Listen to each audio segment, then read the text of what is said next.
السلام عليكم ورحمة الله وبركاته. نحمده ونصلي على رسوله الكريم. أما بعد، فأعوذ بالله من الشيطان الرجيم.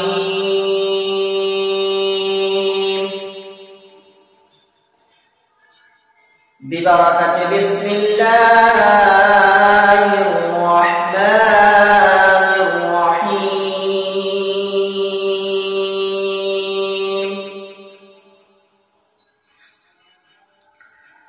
قد جاءكم من الله نور وكتاب مبين.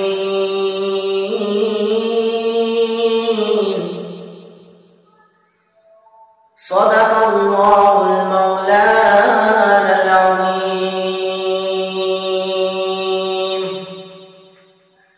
وصدق رسوله النبي الأمين المتين الكريم، ونحن على ذلك لمن الشاهدين والشاكرين، والحمد لله رب العالمين.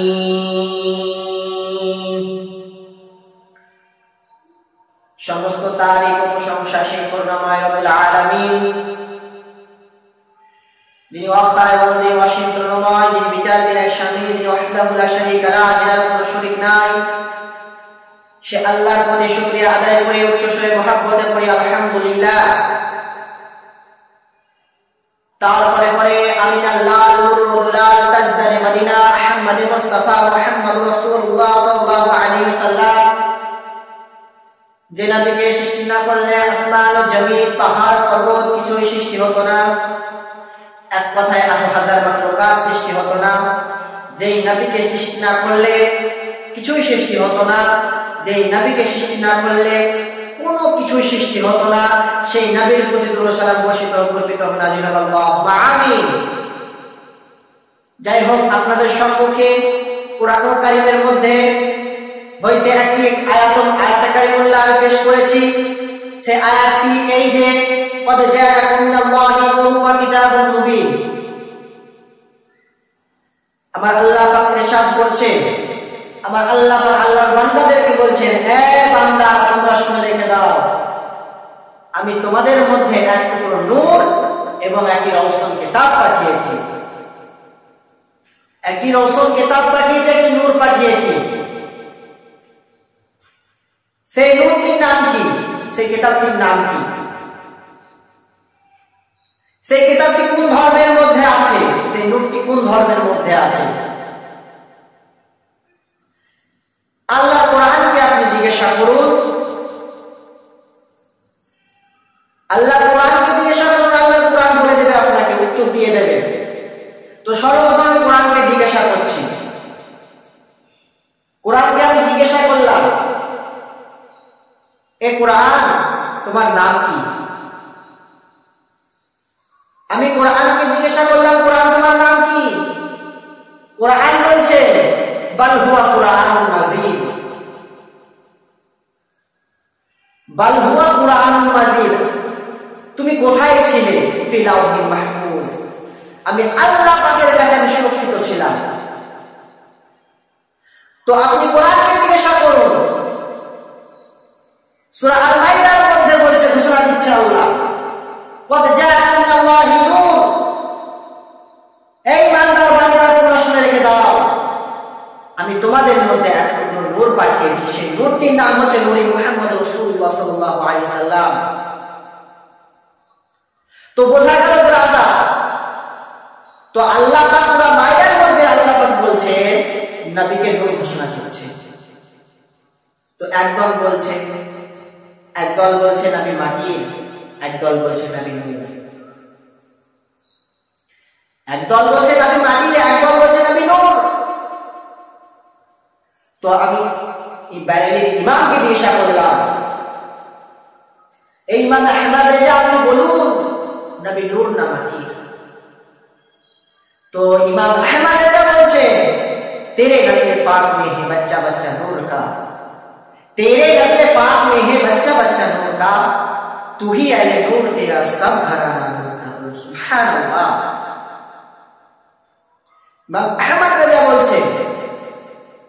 তো একদল বলছে নবী মাটির, তো দলিল দিচ্ছে না কোরআন থেকে, হাদিস থেকে দলিল দিচ্ছে। দেখুন, মিনহা খালাকনাকুম ওয়া ফিহা নুইদুকুম ওয়া মিনহা নুখরিজুকুম তারাতান উখরা। তোমরা একদিন মাটিতে চলে যাবে, তোমরা মাটির তৈরি হবে, তোমাদের মাটির তলে যেতে হবে, মাটিতেই যেতে হবে, মাটিতে মিশে যেতে হবে। একদল বলছে এটা হাদিস বানিয়ে দিচ্ছেন, দলিল বানিয়ে দিচ্ছেন। तो इमाम के भी जिज्ञासा करला, इमाम बोलছেন तेरे नस्ल पाक में है बच्चा बच्चा नूर का, तू ही अहले नूर, तेरा सब घराना नूर का। আমরা সুন্নিয়াত আহলে সুন্নাত ওয়াল জামাতের আকীদার মানুষ, আমাদের ইমাম এইটা শিখায় না যে নবী মাটির তৈরি, আমাদেরকে শেখানো হয় আমাদের নবী জিন্দা নবী, হায়াতুন নবী। তো নবীকে যদি সৃষ্টি না করা হতো, নবীকে যদি সৃষ্টি না করা হতো, জগতে কিছুই সৃষ্টি হতো না। তো দেওবন্দির একটা কিতাব তরিকে হাবিবিয়া, তিনার মধ্যে ইরশাদ করছেন ওয়া আউয়াল মা খালাকাল্লাহ নূরি,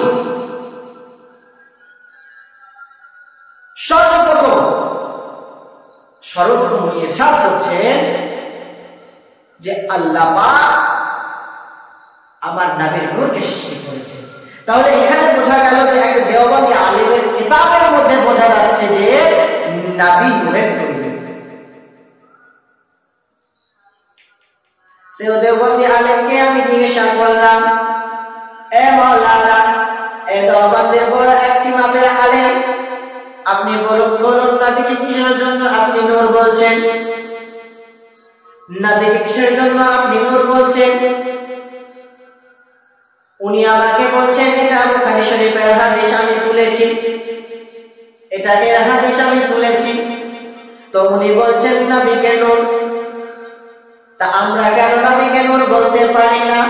এ মুসলমানেরা, তোমরা শুনে রেখে দাও, একটা দেওবন্দি আলেম যদি বলতে পারে, তার কিতাবে যদি লেখা থাকে, তার আকীদাতে কোন নবীকে নূর মানে। আর এ মোল্লারা শুধু আমাদের মতো টুপি পরে, আমাদের মতো পাঞ্জাবি পরে, আমাদের মতো দাড়ি রাখে, ওরা বলে নবী মাটির তৈরি। এ মুসলমানেরা, তোমরা শুনে রেখে দাও, এ ওহাবীরা তোমরা শুনে রেখে দাও, একটি ওহাবী মৌলবী যদি আলেম হয়ে যদি বলতে পারে ওনার কিতাবে নবী নূর, তো আমি আরো জিজ্ঞাসা করলাম, এখানে যে লেখা হয়েছে सबसे पहले मेरे नबी को नूर को पैदा किया, उसके बाद आसमान को पैदा किया, जमीन को पैदा किया, सितारे को पैदा किया, चांद को पैदा किया। तो আমি বললাম, এ ইমাম, এ দেওবন্দের ইমাম, আপনার কিতাবে এগুলো লেখা আছে, আপনি বলুন আপনি কোথায় এগুলো পেলেন? তো উনি বলছেন আমাদেরকে, এ শুনে রেখে দাও, আমি দেওবন্দি হলাম তো কি হলাম, কিন্তু আমি বুখারী শরীফের মধ্যে পেয়েছি নবী নূর, আমি কোরআনের মধ্যে পেয়েছি আমি নবী নূর, তাই আমি লিখেছি। তো আল্লাহ রাব্বুল আলামিন আমার নবী বলছেন সর্বপ্রথম আমার নূরকে সৃষ্টি করা হয়েছে। এ মুসলমানেরা, আরো শুনে রেখে দাও, আরো জেনে রেখে দাও, আমার নবীকে সৃষ্টি করা হয়েছে, সৃষ্টির পর আসমানকে তৈরি করা হয়েছে, আসমানকে তৈরি করার পর জমিনকে তৈরি করা হয়েছে। জমিনকে তৈরি না করলে আমরা থাকতাম কোথায়? আমরা আসমানে থাকতাম কি? আল্লাহ যদি আসমান তৈরি করতো তো আমরা কি আসমানে থাকতাম? আল্লাহ পাক আমাদেরকে আসমানে রাখেননি। আল্লাহ পাক আমাদের জন্য কত সুন্দর জমিনকে বিছিয়ে দিয়েছে, কার সাথে গায়ে, আমার নবীর সাথে গায়ে বিছিয়ে দিয়েছে। মুসলমানেরা, আরো শুনে রেখে দাও, জেনে রেখে দাও, আমার নবীকে সৃষ্টি করেছে, আমার নবীর নূরকে সৃষ্টি করা হয়েছে, আমার নবীর নূরকে সৃষ্টি করার পর আসমানের তারাকে সৃষ্টি করা হয়েছে, আসমানের চাঁদকে সৃষ্টি করা হয়েছে, আসমানের মেঘগুলোকে তৈরি করা হয়েছে, আসমানকে এমন ভাবে ঝুলিয়ে রেখেছে যে ফুটি খাম্বা কিছুই লাগেনি। আমার নবীকে সৃষ্টি করার পর সূর্যকে সৃষ্টি করা হয়েছে, আমার নবীকে সৃষ্টি করার পর জাহান্নামকে সৃষ্টি করা হয়েছে। এ মুসলমান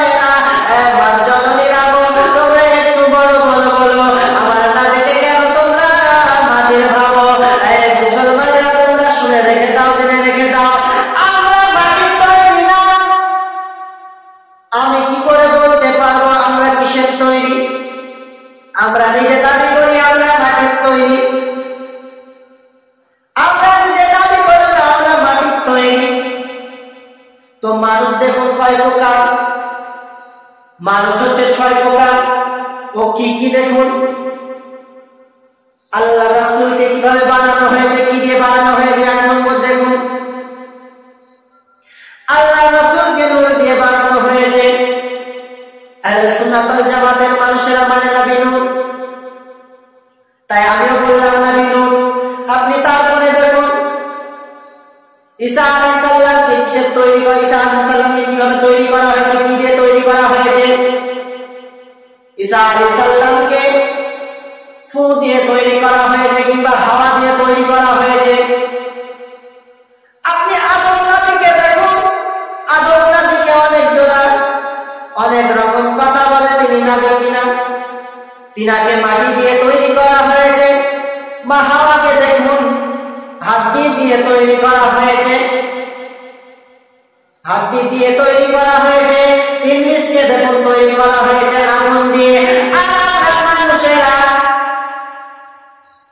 আমরা মানুষেরা ওমা খালাকাল জিন্না ওয়াল ইনসা ইল্লা লিয়াবুদুন, আল্লাহ রাব্বুল আলামিন ইনসানকে এবং মানুষকে এবং জিনকে কিভাবে সৃষ্টি করেছে দেখুন। জিনকে আগুন দিয়ে সৃষ্টি করেছে, শয়তানকে আগুন দিয়ে সৃষ্টি করেছে গো। আমরা মুসলমান, আমরা মুসলিম ঘরে জন্ম নিয়েছি, আমরা আকীদা রাখি আহলে সুন্নাত ওয়াল জামাতের। মুসলমানেরা আমরা কি থেকে তৈরি, আমরা জানি না আমরা কি থেকে তৈরি। আমরা চলে যাই নবীর কাছে, নবী কিসের তৈরি, নবী মাটির তৈরি কিনা নূরের তৈরি। তো তুমি আগে দেখো না আমরা কিসের তৈরি, আমরা কিসের তৈরি তোমরা আগে দেখো, দেখার পর তুমি বলো, তারপর ডিসিশন নাও নবী নূরের না মাটি। তো আমরা যদি মাটির না হয়ে থাকি আমরা কিসের তৈরি, আমরা কিসের তৈরি, আমরা কিসের তৈরি, আমরা বলি মাটির। যেমন একজন উদাহরণ দিচ্ছে মিনহা খালাকনাকুম ওয়া ফিহা নুঈদুকুম ওয়া মিনহা নুখরিজুকুম তারাতান উখরা। তোমরা মাটির তৈরি, আর তোমাদেরকে আবার মাটিতেই চলে যেতে হবে। আমরা মানুষেরা তৈরি হচ্ছি লুৎফা থেকে, আমরা লুৎফা থেকে তৈরি। মুসলমানেরা তোমরা শুনে রেখে দাও, জেনে রেখে দাও, কখনো না বাছাই করে না বেকে মুনু মাটির বলতে যাবে না। নিজে আগে কি দেখো, তারপরে ভেবে চিন্তে তোমরা বলো। মুসলমানেরা তো আল্লাহ পাক রব্বুল আলামিন, আল্লাহ পাক বলছেন নবী নূর। মুসলমানেরা আমাদেরকে মানতে হবে নবী নূর। মুসলমানেরা তোমরা শুনে যাও, শুনে যাও, আল্লাহ পাক রব্বুল আলামিন আমার নবীকে কতটা মহব্বত করেছে। আহলে সুন্নাত ওয়াল জামাতের মানুষেরা কতটা মহব্বত করে নবীকে। নবীর সম্মানে যদি এক টুকরো বেয়াদবি হয়ে যায় তো আহলে সুন্নাত ওয়াল জামাতের মানুষেরা বসে থাকার লোক না, মানুষ নয়। ও মুসলমানেরা, নবীকে যদি ভালোবাসো তাহলে নবীকে পাবা। আর তুমি যদি বলো নবীকে আমরা ভালোবাসি না, তাহলে নবী জীবনেও নবীকে পাবা না, কবরে তো নবীকে পাবা না। মুসলমানেরা তোমরা শুনে রেখে দাও, আল্লাহ পাক রব্বুল আলামিন আমার নবীর মর্যাদাটা এত বাড়িয়ে দিয়েছে, এতটা বাড়িয়ে দিয়েছে। আপনি কোরআনকে জিজ্ঞাসা করুন, কোরআনকে জিজ্ঞাসা করুন। কোরআন বলছে ওয়া রাফা'না লাকা যিকরাক, আমার নবীর শানমান আমি আল্লাহ এত বাড়িয়ে দিয়েছি, এত বাড়িয়ে দিয়েছি। যত দুনিয়ার মানুষ আছে গো, আমার নবীর শানমানকে কেউ কমাতে পারবে না। বলুন সুবহানাল্লাহ।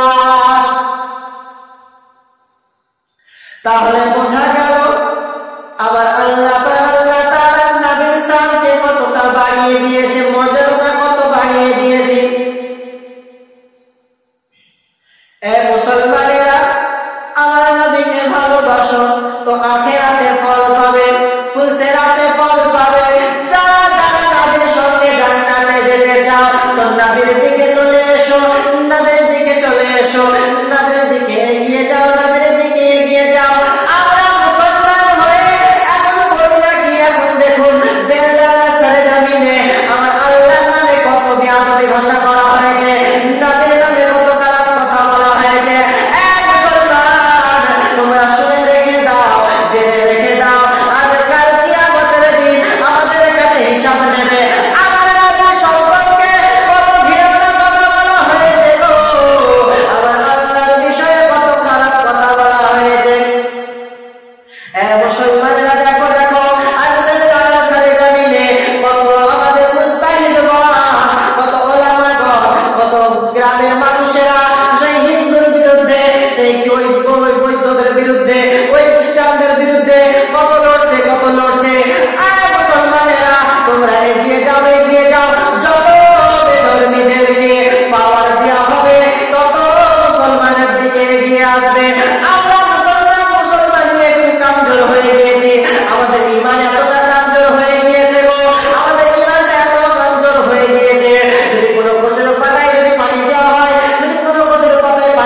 ছুরি একটি হেসো বানিয়ে দেবে, একটা হেসো বানিয়ে দেবে গো।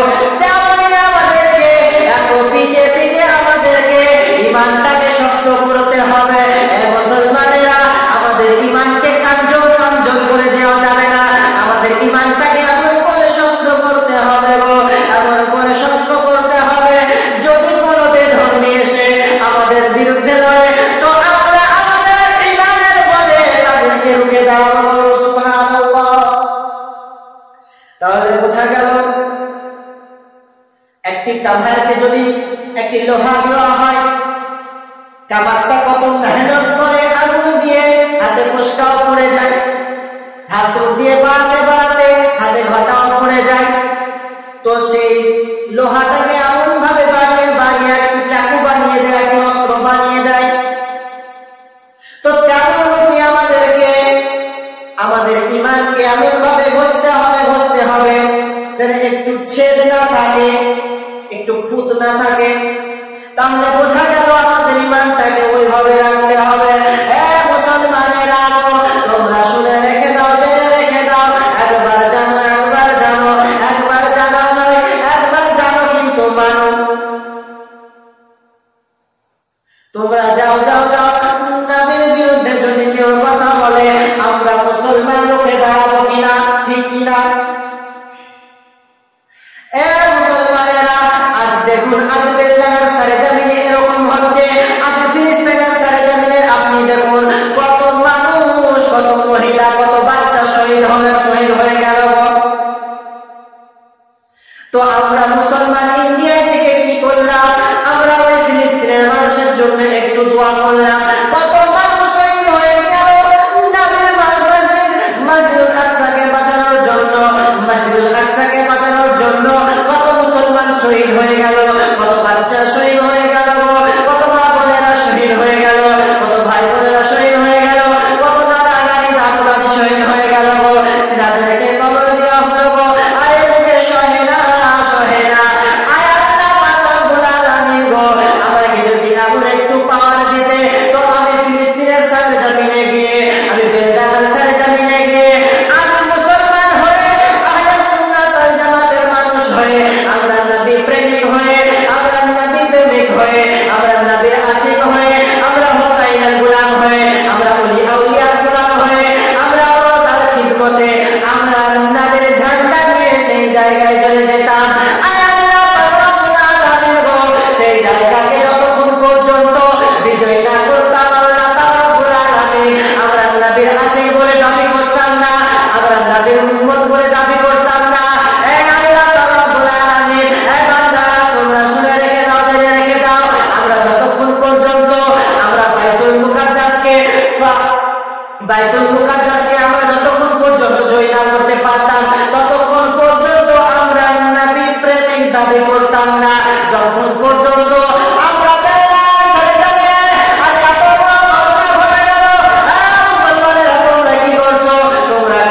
কি করছো? আমরা হাতে অস্ত্র তুলে দিই না, আমরা হাতে কাউরে অস্ত্র তুলে দিই না। আমরা যদি দিই, মুসলমান যদি দেয়, ইসলাম ধর্মের মানুষেরা যদি দেয় হাতে তুলে, তো কলমটাকে আগে হাতে তুলে দেয়। আমরা মুসলমান, আমরা কোনদিন অস্ত্র আমাদের ছেলে মেয়ের হাতে তুলে দিই না। আমরা যদি দিই গো, আমার ছেলে মেয়েদের হাতে আমরা দিই, আমরা শুধু কলমটা তুলে দিই। আমরা কলমটা এই জন্য তুলে দিই, মুসলমানেরা তোমরা শুনে রেখে দাও, মুসলমানেরা শুনে রেখে দাও, কখনো আপনাদের, কখনো তোমাদের ছেলে মেয়েদেরকে কখনো অস্ত্র তুলে দেবে না। পারলে কলমটা তুলে দিও, পারলে কলমটা তুলে দিও, পারলে কলমটা তুলে দিও। কলমের কাজ কি? কলমের কাজ এই যে কলমে লেখা পড়া হয়। কলমে যদি আপনি লিখেন তো লেখা হবে, কাউকে চিঠি দেন তো চিঠি দেওয়া হবে। আর অস্ত্র যদি আপনার হাতে তুলে দেয়, আপনাকে ডাইরেক্ট মস্তান বলবে, আপনাকে। বোঝা যাচ্ছে কি যাচ্ছে না? আপনি যদি আপনার ছেলের হাতে যদি অস্ত্র তুলে দেন, চাকরি তুলে দেন, তো আপনাকে ডাইরেক্ট বলবে মস্তানের ডাটা। তো মস্তানের ডাটা কথাই বলবে। তো মুসলমানের ধর্মে এটা নাই, মুসলমান বললে অস্ত্র তুলে দেয় না। আমাদের ইমান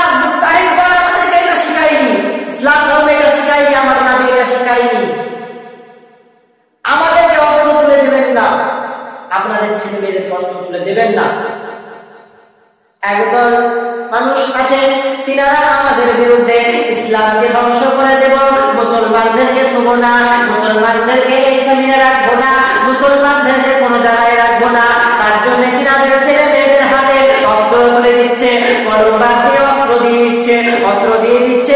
অস্ত্রের কাজ কি? হত্যা করা। অস্ত্রের কাজ কি? জমা করা। অস্ত্রের কাজ কি? একজনকে ফাঁকা করে দেওয়া। এ মুসলমানেরা, তোমরা শুনে রেখে দাও, জেনে রেখে দাও, আল্লাহ পাক রব্বুল আলামিন আমাদেরকে এতটা সবর দিয়েছে, এতটা সবর দিয়েছে।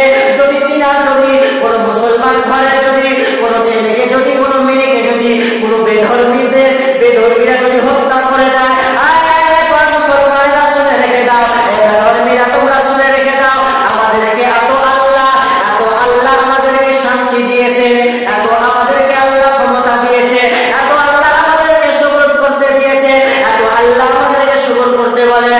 মুসলমানেরা, আমরা এত মুসলমান, যদি আমাদের ছেলে মেয়েকে হত্যা করে দেয়, আমাকে হত্যা করে দেয়, কিন্তু আমার নামের বিরুদ্ধে যদি কেউ আঙ্গুল তুলে দেয়, তো তাকে আমরা রাখবো না, এই দুনিয়ার মধ্যে তাকে আমরা রাখবো না, তাকে আমরা জীবিত রাখবো না, আমরা সবর করে যাব। আমাদের মা বাপকে যদি কেটে ফেলে, ধ্বংস করে দেয়, ফাঁকা করে দেয়, তো আমরা সবর করবো, ইন্নাল্লাহা মা'আস সাবিরিন। কিন্তু আমার নামের বিরুদ্ধে যদি কথা বলে, আমরা ছেড়ে কথা বলবো না। ঠিক না বেঠিক? আবার ঠিক না বেঠিক? ঠিক কি না? যদি নামের বিরুদ্ধে যদি কেউ কথা বলে, আঙ্গুল তুলে, তো আমরা ছেড়ে দেবো মুসলমান? নামের বিরুদ্ধে যদি কেউ কথা বলে আঙ্গুল তুলে, তো সে আঙ্গুল তো ঘুরেই থাক, হাতটাও পর্যন্ত কেটে নেবে। আমার নাবির সম্পর্কে কেউ গালাত কথা বলবেন না। আমার নাবির শান আল্লাহ বাড়িয়ে দিয়েছে, আপনাদেরকে কমানো, আমরা কমাতে পারবো না। আমার আল্লাহ পাক আমার নাবির সম্মান অনেকটা বাড়িয়ে দিয়েছে। মুসলমানেরা, তোমরা শুনে রেখে দাও, জেনে রেখে দাও, আমি তোমাদেরকে একটা কথাই বলবো, তোমাদের ছেলে মেয়েকে শিক্ষিত করো। আমরা এখন দৌড়ে বেড়াই চাকরির জন্য, আমরা চাকরির জন্য দৌড়ে বেড়াই। মুসলমানেরা, আমরা চাকরির জন্য দৌড়ি না, আমরা চাকরির জন্য দৌড়ি না। মুসলমানেরা, আমাদেরকে যদি, আমাদের ছেলে মেয়েদেরকে যদি আমরা মাদ্রাসায় দিই, নামের ঘর মাদ্রাসা এমন একটি জায়গা, নামের ঘর মাদ্রাসায় যদি পড়ানো হয়, তাকে কি বলা হয়? তলেবে ইলম। আল্লাহর ঘর মসজিদে, সেজন্য আপনি দেখুন, আল্লাহর ঘর মসজিদে যদি কেউ নামাজ পড়তে যায়, তাকে মুত্তাকি কিংবা মুসল্লি বলা হয়, কিন্তু নামের ঘর মাদ্রাসায় যারা পড়ে, তাদেরকে বলা হয় তলেবে ইলম। আল্লাহ পাক রব্বুল আলামিন দেখুন, আমরা আল্লাহর ঘর মসজিদে কখন নামাজ পড়তে যাই? যখন আমাদের বয়সটা হয়ে যায়, যখন আমাদের নাক বল্টুটা ঢিল হয়ে যায়, তখন আমরা নামাজ পড়তে যাই। যখন আমাদের বউ বাচ্চা আমাদেরকে যখন বলে, আমার ছেলের বউরা যখন বলে, এই বুড়োকে আমি আর রাখতে পারবো না, তখন এই বুড়ো বলে কি? মসজিদের দিকে চলে যায়। একটু মসজিদে যদি নামাজ পড়া হয়, আমরা তাহলে আমার বউ আমাকে একটু ভাত দিবে। মুসলমানেরা, আপনার শুনে রেখে দিন, জেনে রেখে দিন, আল্লাহর ঘর, নামের ঘর মাদ্রাসায় যদি পড়ানো হয়, তো আদা শিক্ষিত হয়, শিক্ষিত হয় না অশিক্ষিত হয়? শিক্ষিত হয়। অনেকজনা বলে মাদ্রাসায় পড়ালে বাংলা পড়া হয় না, ইংরাজি পড়া হয় না, হিসাব জানে না। আমি তাদেরকে একটা কথাই বলবো, মাদ্রাসায়, নামের ঘর মাদ্রাসায় যদি দেওয়া হয়, তো তাকে আদার্স আরবি থেকে নিয়ে, উর্দু থেকে নিয়ে, ফার্সি থেকে নিয়ে, ইংলিশ থেকে নিয়ে, বাংলা থেকে নিয়ে, যতটা সাবজেক্ট আছে ততটা সাবজেক্ট পড়ানো হয়। শুনে রেখে দাও, শুনে রেখে দাও, শুনে রেখে দাও, আল্লাহর নবীর ঘর মাদ্রাসাতে যদি পড়ানো হয়, তাকে এমন করে শিক্ষা দেওয়া হয়, এমন করে শিক্ষা দেওয়া হয়, শিক্ষার পর উনি যদি কোনো জায়গায় যদি চাকরির জন্য যায়, তো তাকে নিয়ে নেবে, তাকে করা হবে, চাকরিতে নিয়ে নেবে। যেহেতু উনি মাদ্রাসায় পড়ে ডিগ্রি হাসিল করেছে, ডিগ্রি যদি হাসিল না করতো, তো কোনো জায়গায় কামিয়াবি হতো না।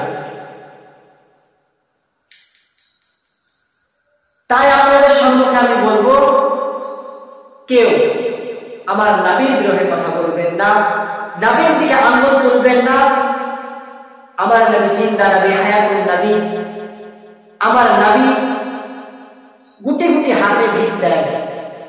যদি কেউ যায় তাকে আমার নবী ভুলে দেয় না। আমাদের দরবারে যদি কেউ আসে, কোনো ফকির আসে, তো আমরা একবার ভিক্ষা দিই।